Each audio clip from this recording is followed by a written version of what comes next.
Chapter 5 Satyagraha in South Africa.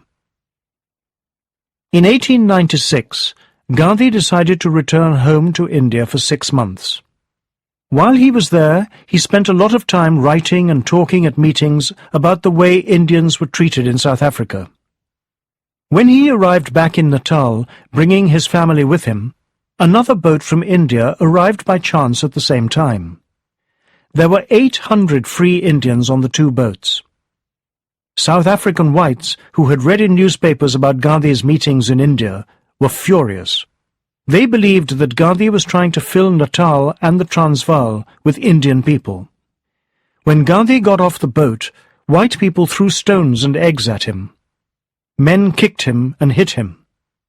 Gandhi was only saved when the wife of an important Durban policeman saw him. She knew Gandhi, and she stood between him and the white men, keeping him safe. Gandhi was badly hurt, but he chose not to bring a law case against his attackers. It was not their fault, he said. It was the fault of the Natal government. Because Gandhi decided not to bring a law case against his attackers, the difficult relationship between whites and Indians in Natal improved a little. A new law also helped. It gave the vote to anyone from the British Empire, including Indians, who could pass a special school test. So, free Indians from Natal could vote once more. Gandhi moved back into his house in Durban with Kasturbai, their 2 sons, and a nephew they had brought with them from India. Gandhi made a lot of money from his work, but he also enjoyed helping people when they were ill. He had always wanted to be a doctor, and now he often helped at a dispensary where he met many indentured workers. In 1899, there was a war between the Dutch and British people of South Africa, the Boer War. Gandhi did not like war, but he could see that if the Indian people fought for the British, it might help them to improve their lives in South Africa. At first, because of their prejudice against coloured people, the Natal government did not want the Indians' help. But after a while they allowed them to set up the Indian Ambulance Corps, and more than 1,000 Indians joined.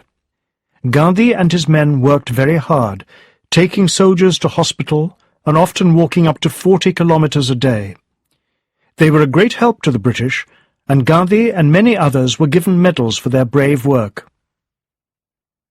In 1902, when the war was over and the Transvaal and Orange Free State had become British colonies, Gandhi set up a law office in Johannesburg.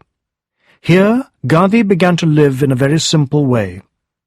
For some time he had cleaned his own bathroom and made his family do the same. This was unusual, because in Hindu homes the bathrooms were normally cleaned by untouchables.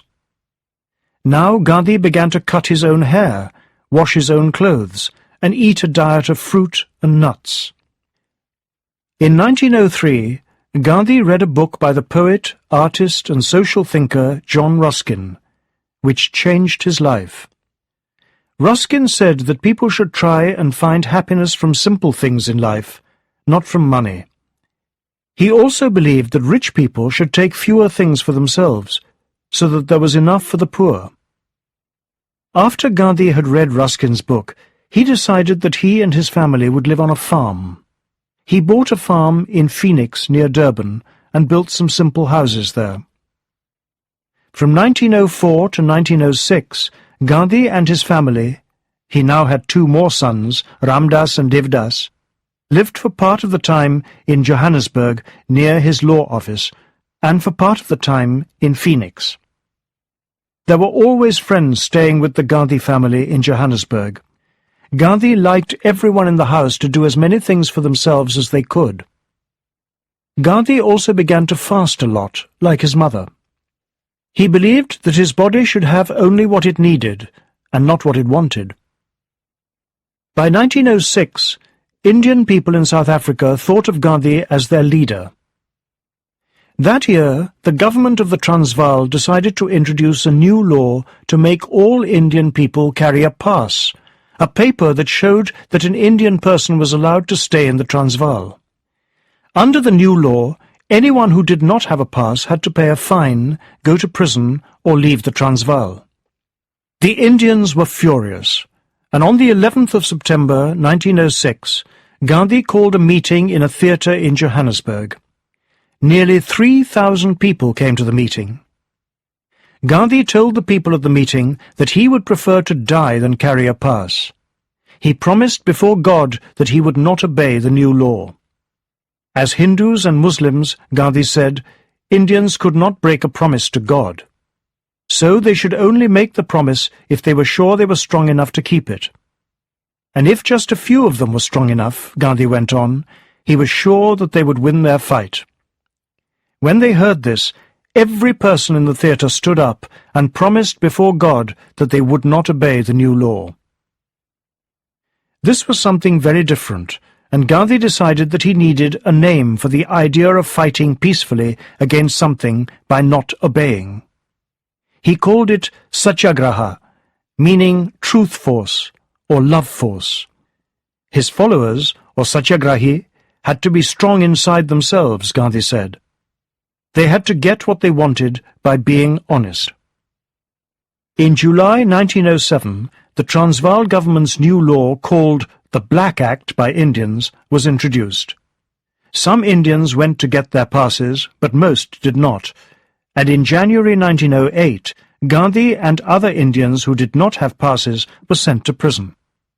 Gandhi was happy in prison, and he spent a lot of time reading the Bhagavad Gita, the Bible and the Quran, as well as books by Ruskin, Leo Tolstoy, and others. But on the 30th of January, General Smuts, one of the most important people in the Transvaal government, called Gandhi to meet with him. He said that if Indian people went freely to get their passes, he would repeal the Black Act. Many Indians were not happy about this, and they didn't believe that Smuts would really repeal the law. But Gandhi argued that a Satyagrahi had to trust people. He went to get his pass, and many Indians followed him. But General Smuts did not repeal the Black Act. Because General Smuts had broken his promise, nearly 2,000 Indians burnt their passes at a meeting in Johannesburg in August 1908. Gandhi knew that a big fight against the Transvaal government was coming. His law office in Johannesburg became a Satyagraha office, and he also spent a lot of time at his Phoenix farm trying to get help from Natal Indians. Many important people openly gave Gandhi their help, and Indians in South Africa and India, as well as many European South Africans, gave money to the Satyagrahi. Everyone could see that the government was using the Black Act to stop Indian people from coming to live in the Transvaal. So Satyagrahi began crossing from Natal into the Transvaal without passes. Many, including Gandhi, were sent to prison several times. At one time, 2,500 of the Transvaal's 13,000 Indians were in prison. They wanted to show the government that they would not obey its law. Life was difficult for the families of Satyagrahis who were in prison. So, in 1910, a rich friend of Gandhi's, Herman Kallenbach, bought a farm for them. Gandhi named it Tolstoy Farm, after the writer whose work he so loved. On the farm, Satyagrahis and their families made their own bread, marmalade, and coffee. They also learned to make shoes and wooden furniture. People slept on the ground, were not allowed to drink or smoke, and had to walk if they wanted to go anywhere. The children were all taught on the farm by Gandhi and Kallenbach.